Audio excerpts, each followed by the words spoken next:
गोर्खालीहरूको फौजदेखि पछि उनले आत्मसमर्पण गरेका थिए। एक प्रकारले तपाईँले यो सरकार भन्नुको म त्यसलाई सरकारको रूपमा पनि मान्दैन। एउटा डाकाहरूको झुन्ड हो, एउटा यस्ता बदमास फटाहरूको समूह हो।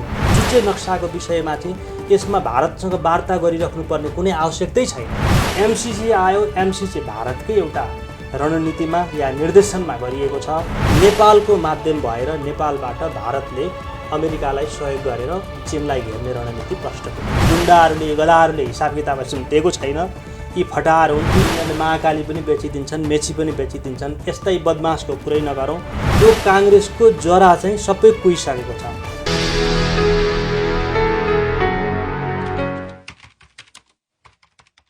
दर्शकबिन्दुहरू, आज हामीसँग कुराकानी गर्नको लागि अधिवक्ता तथा स्वतन्त्र राष्ट्रिय अभियानका कानुन विभागसँग सम्बन्धित अभियन्ता कृष्ण प्रसादजी हुनुहुन्छ। विशेषतः हामी पछिल्लो समय नेपालमा जुन किसिमले राजनीतिक घटनाक्रमहरू विकसित भइरहेका छन्, सीमाको विषय, नक्साको विषय लगायत एमसिसी हुँदै अहिले पछिल्लो समय नागरिकताको विषय जसरी उठिरहेको छ, यो समग्र विषयवस्तुमा कुराकानी गर्नेछौँ। स्वागत छ यहाँलाई। हस्, धन्यवाद।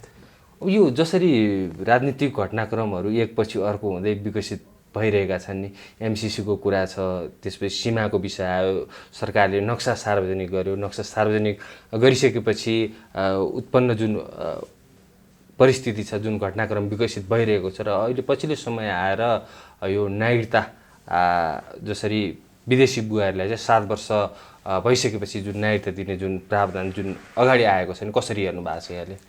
अभियसली हामीले नागरिकताको पनि कुरा आयो, अलिकति अगाडि राष्ट्रिय राजनीतिको विषयमा पनि प्रश्न गर्नुभयो। त्योभन्दा अलिकति अगाडि नक्साको विषयमा पनि आयो र एमसिसीको यी 4वटा विषयलाई चाहिँ एकै ठाउँमा हामीले भन्नुभन्दा सबैभन्दा पहिला चाहिँ हामीले एउटा नक्साको विषयबाट जाउँ। एकदमै। अब हामीले इतिहासदेखि नै बुझ्ने गरेका छौँ कि नेपाल एउटा टिस्टादेखि काङ्गडासम्म फैलिएको एउटा अविभाज्य राज्य थियो। त्यसमा कुनै दुई मत थिएन। बहादुर शाहले पछाडि पृथ्वीनारायण शाहको देहान्त पछाडि नेपाल राज्यको एकीकरण गर्ने क्रममा काङ्गडासम्म पुगेका थिए। पछाडि भक्ति थापाहरू पुगे, बलभद्र थापाहरूले त्यो बलभद्र कुँवरहरूले त्यो काङ्गडाको किल्लासम्म पुगे। त्यहाँ एउटा सानो राज्य थियो, त्यहाँ सञ्चार चन्द भन्ने एकजना राजा थिए। गोर्खाली सेनाहरू अर्थात् नेपाली सेनाहरू त्यहाँ पुगिसकेपछि युद्ध नै नगरी उनी एक प्रकारले चाहिँ पराजित मानसिकतामा गोर्खालीहरूको फौजदेखि पछि उनले आत्मसमर्पण गरेका थिए। तर आत्मसमर्पण गरिसकेपछि पनि उनी त्यहाँबाट निस्केका थिएनन् र लामो समयसम्म लगभग 1 वर्षभन्दा पनि बढी गोर्खाली सेनाहरूले उनलाई बन्दी बनाएका थिए र उनी जोगीको भेषमा राति त्यहाँबाट भागेर रणजित सिंहको पन्जाबमा गएर मिसिएका थिए र तत्पश्चात पन्जाबसँग नेपाली गोर्खालीहरूले युद्ध गरेका थिए र हाम्रो सिमाना चाहिँ सतलज नदीसम्म पारी पुगे पनि त्यहाँसम्म एउटा विकसित भएको फैलिएको सिमाना र टिस्टासम्म भएको एउटा विशाल राज्य थियो। यसमा हामीले पटक पटकका इतिहासका पेजहरू पानाहरूबाट हामी पढ्न पाउँछौँ। र पछाडि कारणवश बिचमा आएर ब्रिटिस सेनाहरूसँग, ब्रिटिस सरकारसँग, इस्ट इन्डिया कम्पनी सरकार भनेर भनिन्थ्यो, तिनीहरूसँग हामीले एउटा युद्ध गऱ्यौँ। त्यो युद्ध पश्चात चाहिँ हामीले एउटा 1816 मा सुगौली सन्धि भएपछि हाम्रो सिमाना चाहिँ मेची कालीबाट आउने र पूर्वमा मेचीबाट आउने र कालीको यो सिमानामा खुम्चिएको थियो। टिटलिया सन्धि पनि भएको थियो, त्यहाँको सिमाना चाहिँ विवादलाई चाहिँ बनाइएको थियो, मिलाइएको थियो। यतापट्टिको चाहिँ त्यति बेला हाम्रो चुच्चे नक्सा भएर पनि ब्रिटिसहरूले बिचमा त्यो नक्सा चाहिँ राखेको थिएन। त्यो विषयमा फेरि जाउँला। अब एमसिसीको बारेमा भन्दाखेरि चाहिँ अब एमसिसी चाहिँ एक प्रकारको अहिले ठ्याक्कै यो नक्साको विषयमा कुराकानी गरिरहँदा नि, जसरी नेपालले लिपुलेख लिम्पियाजुरा सहितको भूभाग समेटेर नक्सा सार्वजनिक गरिसकेको अवस्था छ। भारतसँग पनि जसरी कूटनीतिक तवरबाट वार्ता माध्यमबाट चाहिँ यसलाई चाहिँ हल गर्ने भनिरहँदाखेरि चाहिँ विभिन्न तवर तब्कामा जुन विश्लेषण भइरहेको छ नि, अब कतिपयले चाहिँ यो नेपाली भूमि जुन लिपुलेक लिम्पियाद्वारा फिर्ता हुँदैन भनेर पनि भन्ने गरेका छन्। कतिले अब सरकार आफैले पनि प्रमाणहरू सहित जुन पेश गरिरहेको अवस्थामा चाहिँ के छ ठ्याक्कै अवस्था, किन चाहिँ नेपाल भारतबीच ठ्याक्कै यो विषय वार्ता मार्फत अथवा भनौँ समाधान भएर आउन सकिरहेको अवस्था छैन? अब एक प्रकारले तपाईँले यो सरकार भन्नुभयो, म त्यसलाई सरकारको रूपमा पनि मान्दैन। एउटा डाकाहरूको झुन्ड हो, एउटा यस्ता बदमास फटाहरूको समूह हो जसले देशमा दिन दहाडै हत्या बलात्कार गर्छ। तपाईँको निर्मला काण्डहरू जस्ता यस्ता जघन्य अपराधहरूको बारेमा छानबिन गर्दैन।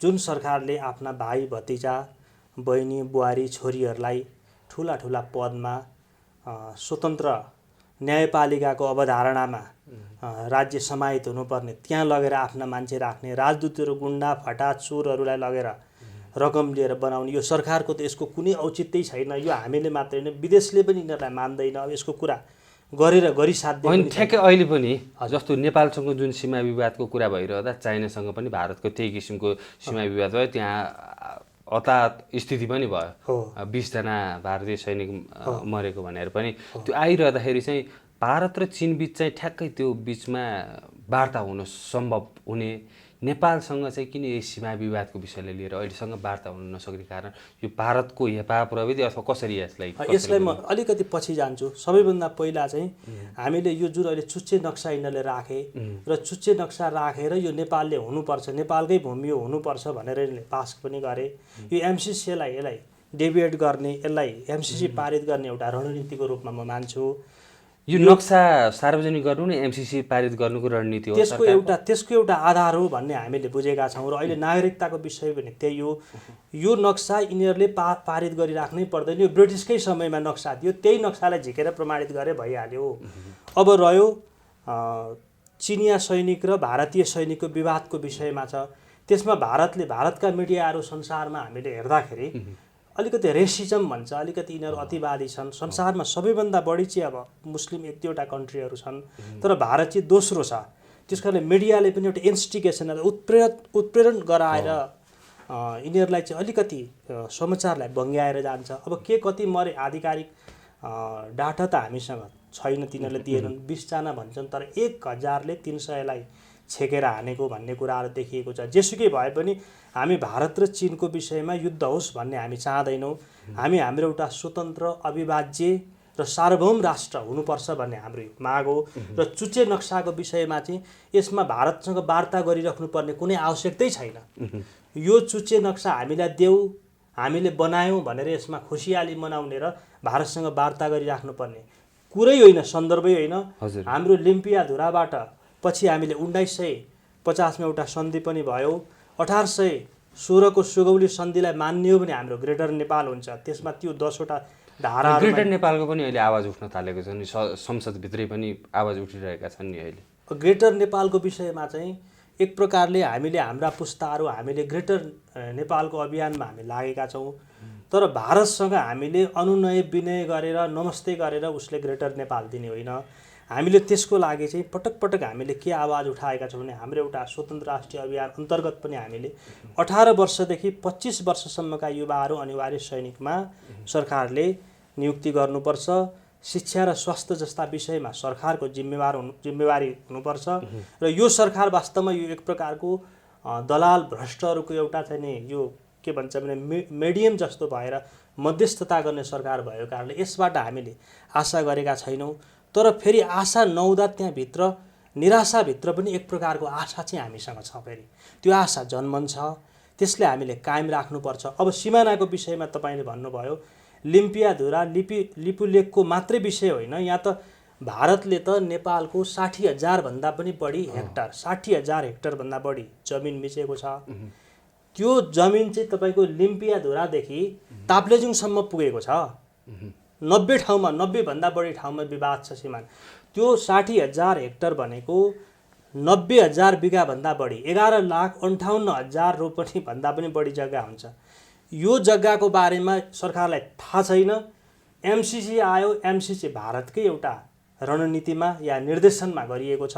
यो भारतकै निर्देशनमा हो, कसरी भन्न सक्नुहुन्छ यहाँले? यसमा भारतकै निर्देशन हो भन्ने कुरा हामीले कसरी बुझ्छौँ भने त्यो सम्झौतामा के लेखिएको छ भने सम्झौता लागू गर्न भारतको अनुमति लिनुपर्ने छ। हामीलाई भारत र चीन उस्तै राष्ट्र हुन्, समदूरीका राष्ट्र हुन्, दुईटा विशाल राष्ट्र हुन् क्षेत्रफलमा, अन्य कुराहरू जेसुकै भए पनि।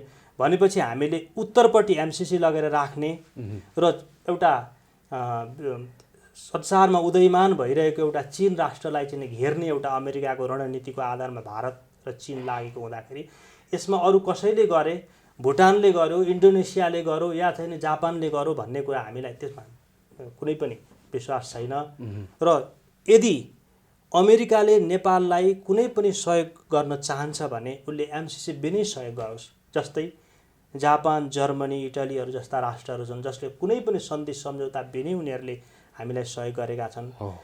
2001मा ट्विन टावर खत्तम भइसकेपछि त्यस पछाडि यिनीहरूको एउटा बुसले एउटा संसारलाई एउटा फेरि पनि एक प्रकारको उपनिवेश बनाउने, संसारलाई कब्जा लिने भन्ने उसको एउटा रणनीति थियो र त्यो आधारमा यो एमसिसी उसले सुरुवात गरेको हो। हुन त त्योभन्दा पनि अगाडि संसारभरि हेर्ने हो भने 30-40 ठाउँमा अमेरिकाका सेनाहरू स्टेसन भएर बसेका छन्। संसारलाई घेर्ने रणनीतिमा यो अलिकति ज्वलन्त र अलिक सशक्त उदाहरण एमसिसीद्वारा हुनसक्छ भन्ने कुरा भएको हुँदा भारत पनि चीनकै एउटा पाटो र चीन र भारत चाहिँ एक आपसमा लामो समय युद्ध पनि गरेको, युद्धमा भारतले पराजित पनि भएको र भारतले यो चीनको आन्तरिक मामिलामा पटक पटक हस्तक्षेप गरिराखेको हुँदाखेरि नेपालको माध्यम भएर नेपालबाट भारतले अमेरिकालाई सहयोग गरेर चीनलाई घेर्ने रणनीति प्रष्ट पुगिन्छ। अब यसमा नि यो एमसिसी यही अहिलेको असार 17 गतेभित्र चाहिँ कार्यान्वयन गरिसक्नुपर्ने जुन छ। अब नेकपाको बैठक पनि बसिरहेको छ आज अहिले यतिखेर। यो विषयमा चाहिँ नेकपाभित्र पनि जुन किसिमको दुई धार छ, तर नेपाली काङ्ग्रेस प्रमुख प्रतिपक्षी दलले पनि छिटो पास गर्नुपर्छ भनिरहँदाखेरि त्यहाँ नेपाली काङ्ग्रेस अथवा नेकपाभित्रको पनि यो बहुमतले पास हुने देखिन्छ अथवा चाहिँ जुन नेकपाभित्रैको जुन पक्ष विपक्षमा जुन मत देखिएको छ नि यसले अब पार्टी फुट्नेदेखि लिएर विभिन्न किसिमका विश्लेषण पनि हुने गरेका छन्। कसरी हेर्नुहुन्छ यहाँले चाहिँ? हुन त अब हेर्नुहोस्, नेकपाको त्यति बेला, अहिले त नेकपा भयो, त्यति बेला एमाले थियो। महाकाली सन्धि गर्ने बित्तिकै पार्टी फुट्नु अर्थात् विभाजित हुनुको कारणै महाकाली सन्धि थियो। महाकाली सन्धिबाट 1000 क्युसेक वाटर पानी चाहिँ नेपालले पाउने भनेर प्रष्ट लेखिएको थियो। तत्कालीन समयमा कङ्ग्रेस पुरै लागेको र अहिलेको नेकपाका केही नेताहरू एमालेमा थिए, उनीहरू प्रष्ट रूपमा त्यहाँ लबी गरेर लागेको हामीले देखेका छौँ। र 1 खर्ब 25 अर्ब नेपालले आउँछ, नेपाल त रातारात सिङ्गापुरै बन्छ भनेर त्यति बेला भनेको हामीलाई भिडियो क्लिपहरू छन्, समाचारहरू छन्, प्रष्टै छ। तत्पश्चात नेपालले कति पाए? यी गुन्डाहरूले, गदाहरूले हिसाब किताब दिएको छैन। यी फटाहरू हुन्, यिनीहरूले मिल्यो भने, पाए भने र अन्यले यिनीहरूको प्रधानमन्त्रीत्व काल या मन्त्रीमण्डल स्थायी रहिरहने हो भने यिनीहरूले महाकाली पनि बेचिदिन्छन्, मेची पनि बेचिदिन्छन्। यस्तै बदमासको कुरै नगरौँ।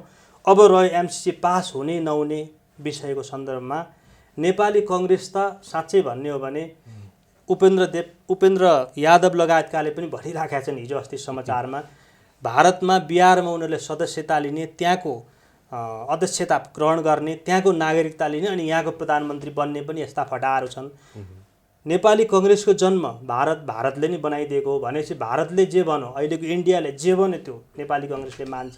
ठुलो गुमराहमा नेपाली कङ्ग्रेसले हामी नेपालीहरूलाई राखेको सन्दर्भमा यसो कुरा छोडिदिउँ। यो सबै जता त्यतै लागिहाल्छ, यसमा हामीलाई विश्वास पनि छैन। गगन थापा, विश्वप्रकाश जस्ता राम्रा कुनै समयमा राम्रा नेताहरू थिए, केही गर्छन् कि भनेर हामी युवाहरूले उनीहरूलाई देशको एउटा नेतृत्व पङ्क्तिमा आउन सक्छन्।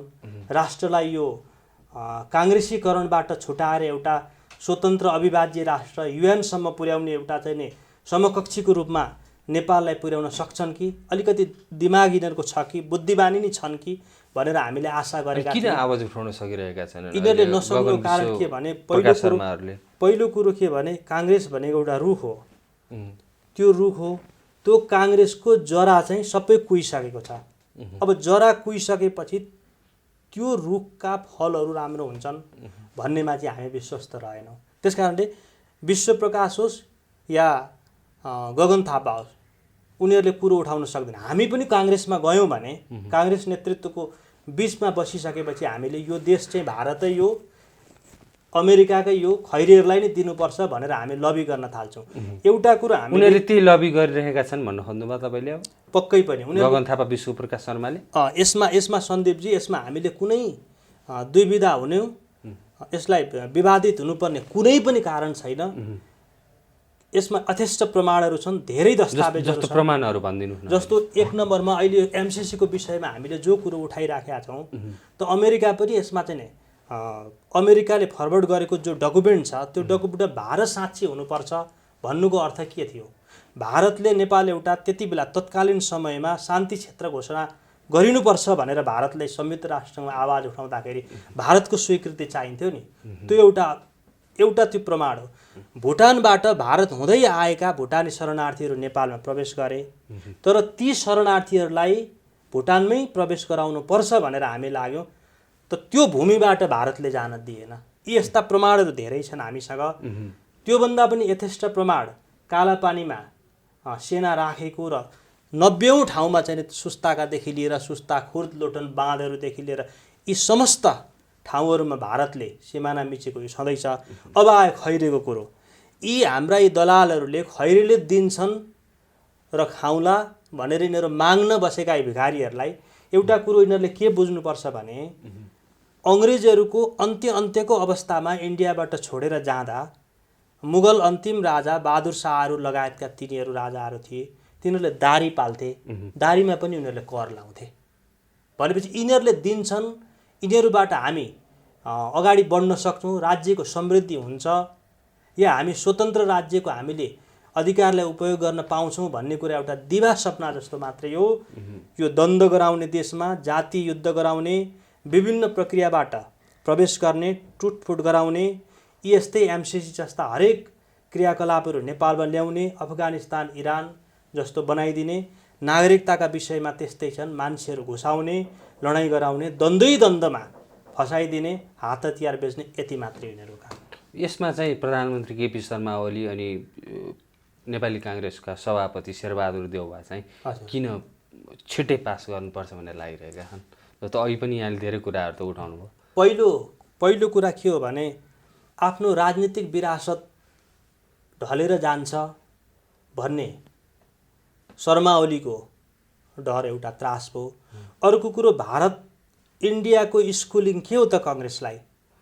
शेरबहादुर देउवा कहाँबाट सञ्चालित छन् त भन्दाखेरि नेपाली काङ्ग्रेसको स्कुलिङ नै इन्डियाबाट भएपछि इन्डियाको विरोध यिनीहरूले गर्न सक्दैनन्।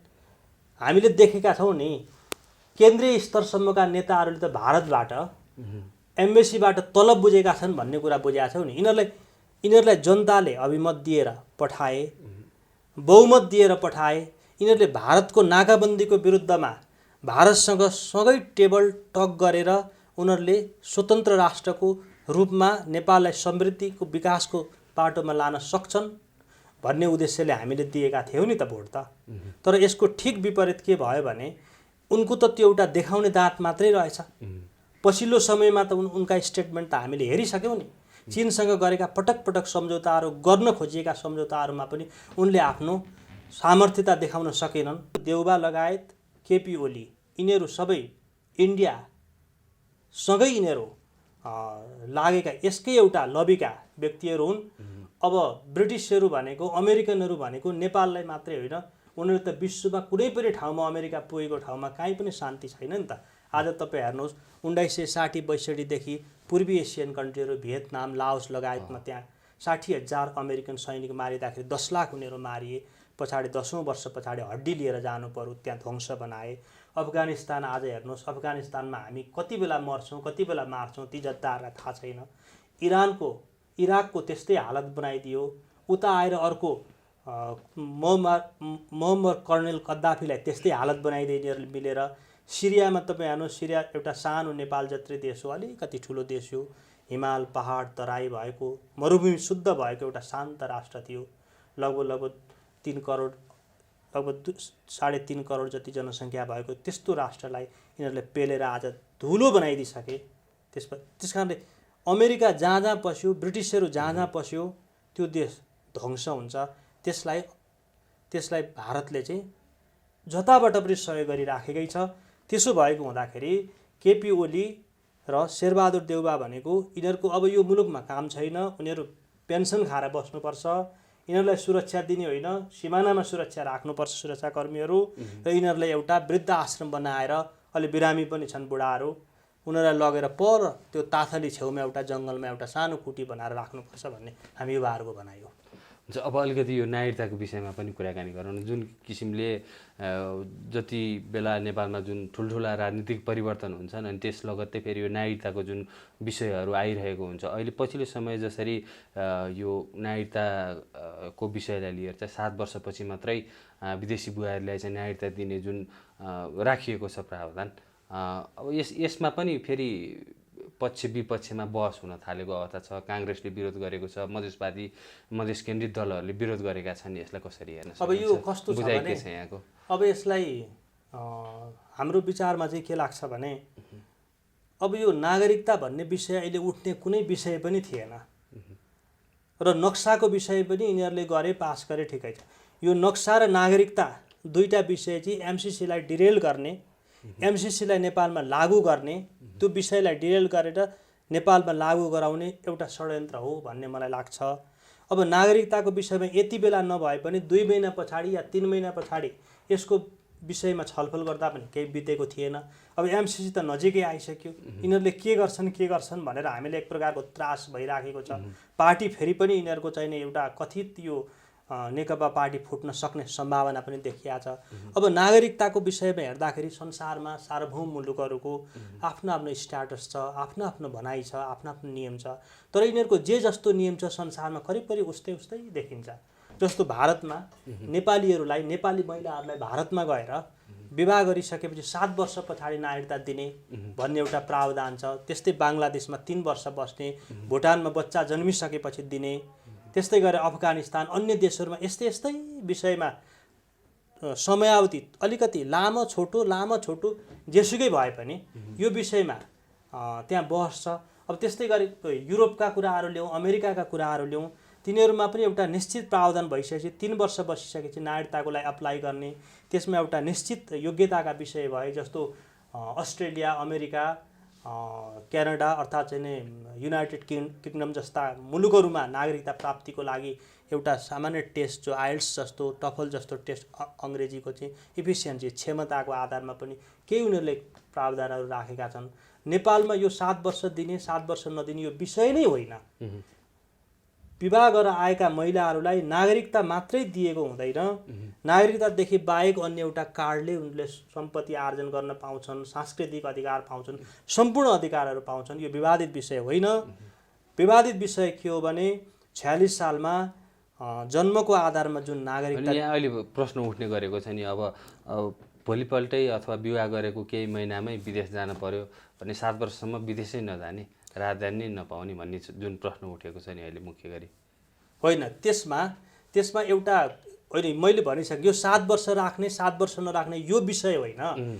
यो विषयलाई फेरि हेर्नुहोस्, अहिले एक्ट बनायो, अहिले भोलि सच्याउन सकिने कुरा छ। उनीहरूलाई जानु छ भने फेरि त्यसलाई एउटा कुनै मिटिङ बसेर या कुनै एउटा एक्टले कुनै एउटा बनाएर त्यो प्रावधान आउँछ नि, यो विवादको कुरो होइन। 7 वर्ष दिए पनि, 7 दिन दिए पनि, 7 महिना दिए पनि विवाहित महिलाहरूले हाम्रा बुहारीहरू भएर आइसकेपछि उनीहरूले नागरिकता पाउँछन्। अन्य कार्डहरूबाट पनि नागरिकतै बाहेक पनि उनीहरूलाई चाहिँ नि वैवाहिक आधारमा अर्थात् उनीहरूलाई चाहिँ नि के भन्छ अङ्गीकृत आधारमा नागरिकता दिइसकेपछि पासपोर्ट बनाउने प्रचलन त्यहीँबाट हामीले बनाउन सक्छौँ। यो समस्याको कुरो होइन। समस्याको कुरो के हो भने 46 सालमा जुन जन्मको आधारमा नागरिकता दिने भनेर एउटा जुन कानुन बन्यो, कानुन बनिसकेपछि 40 देखि 50 लाख इन्डियनहरूलाई नागरिकता दियो। त्यो चाहिँ एउटा घातक सिद्ध हो। यिनीहरूलाई छानबिन गर्नुपर्छ, छानबिन गरेर हटाउनुपर्छ। दोहोरो नागरिकताको विषयमा हामीले प्रश्न चिन्ह उठाउनुपर्छ, यसलाई छानबिन गर्नुपर्छ भन्ने उदाहरण हामी कहाँबाट सुरु गर्छौँ भने एउटा फिजी राष्ट्र हो, जुन फिजी चाहिँ तपाईँको चाहिँ पूर्वतिर एउटा पेसिफिक ओसन प्रशान्त महासागरमा रहेको 28-29 हजार स्क्वायर किलोमिटर भएको एउटा सानो टापु हो, टापु मिलेर बनेको छ। त्यो फिजीमा चाहिँ तपाईँको लगभग अहिले 6 देखि 7 लाख जनसङ्ख्या छन्। तपाईँको हामीले केही वर्ष अगाडि भारतबाट गएका व्यक्तिहरू थिए, ती व्यक्तिहरू त्यहाँ जन्मको आधारमा, जसरी नेपालमा 46 सालमा हामीले नागरिकता दियो, त्यो आधारमा त्यहाँका महेन्द्र चौधरीहरू जस्ता मान्छेहरू त्यहाँको प्रधानमन्त्री राष्ट्रपति जस्तो पदमा उनीहरू पुगे। त्यो एउटा समस्या थियो र भारतको लगभग 40% भन्दा पनि बढी भारतीयहरू त्यहाँ गएर बसोबास गर्छन् र एउटा फिजी चाहिँ एक प्रकारले समस्यामा लामो समयसम्म गुज्रियो। त्यहाँ गृहयुद्ध पनि भयो र भारत परस्त एउटा राष्ट्र बन्यो। लामो समय तिनीहरूले कसरत गरे, त्यो पीडा छ। त्यस्तै गरेर एउटा तपाईँले सिसेल्स भन्ने एउटा, मौरिसस भन्ने एउटा राष्ट्र छ, हिन्द महासागरमा छ, अफ्रिकादेखि मुनि। त्यहाँ पनि भारतीयहरू लगभग 14% जनसङ्ख्या, सारा जनसङ्ख्या 12 लाख जनसङ्ख्यामा 14% जनसङ्ख्या चाहिँ त्यहाँ भोजपुरीहरू छन् भारतबाट गएका, र अन्य भारतीयहरू पनि छन्। त्यो पनि एउटा समस्याग्रस्त टापु बनिराखेको छ। र नेपालमा पनि एउटा के भने यिनीहरूले योजनाबद्ध रूपमा नागरिकता दिने, नागरिकता दिएर नेपालको एउटा सार्वभौमतालाई, स्वाधीनतालाई भारत परस्तै बनाउने भन्ने यिनीहरूको रणनीति हो। भारत भनेको एउटा यस्तो राष्ट्र हो, यसले स्वतन्त्र भइसकेपछि त्रिपुरालाई पनि लिएर मिलाइदियो, हैदराबादलाई पनि मिलाइदियो, गोवालाई पनि मिलाइदियो। सिक्किम 70-72 सालमा त लडाइँ गरेरै 5000 सेना लिएर गएर झ्यापझुप इन्डियामा मिलाइदियो। त्यस पछाडि भुटानको कुरा आयो। भुटानको सम्पूर्ण परराष्ट्र नीति भारतले नै हेर्छ, उसका सेना लगेर त्यहाँ राख्छ। भनेपछि भारत एउटा यस्तो दुष्ट राष्ट्र छ हाम्रो लागि। यो चाहिँ कुनै पनि हालतमा भारत परस्त हामीले हुनु हुँदैन, स्वतन्त्र अविभाज्य हुनुपर्छ। र नागरिकताको विषयमा 7 वर्ष दिए समाधान के त अब अन्तिममा छौँ हामी? यो नागरिकताको अहिलेको विषयको कुरो केही छैन। सबभन्दा पहिले एमसिसीलाई हटाउँ 1 नम्बरमा। 2 नम्बरमा हामीले मेचीदेखि महाकालीसम्म 1000 किलोमिटर यो तराईको क्षेत्र भयो। 1000 लगभग यसको डिस्टेन्स छ। त्यहाँ माथि यता र यता गर्दाखेरि हाम्रो चाहिँ 800 1600 गर्दाखेरि 1600 किलोमिटर। यो सबैलाई तारबार घेरेर त्यहाँ पोस्टहरू राखौँ, सैनिकहरू थपौँ। यही सैनिकहरूलाई हामीले अर्धबलमा लगेर सशस्त्रमा विभाजन गरौँ, हाम्रा पोस्टहरू राखौँ, सबै गरौँ। 40 लाख नागरिकतालाई दिएका भारतीय नागरिकताको छानबिन गरौँ। यो महिलाहरूको विषयमा 7 वर्षको विषयमा यसलाई फेरि छलफल गरौँ। यो कुनै समस्याको कुरो होइन। विवाहित महिलाहरू नेपालमा आइसकेपछि हाम्रै चेलीहरू बुहारीहरू हुन्, उनीहरूलाई 7 वर्षमा दिए पनि 3 वर्षमा दिए पनि यसलाई हाम्रो दोस्रो छलफलले यसलाई हामी जे गर्नुपर्छ गरौँ भन्ने हाम्रो भनाइ छ। हस्, यहाँले म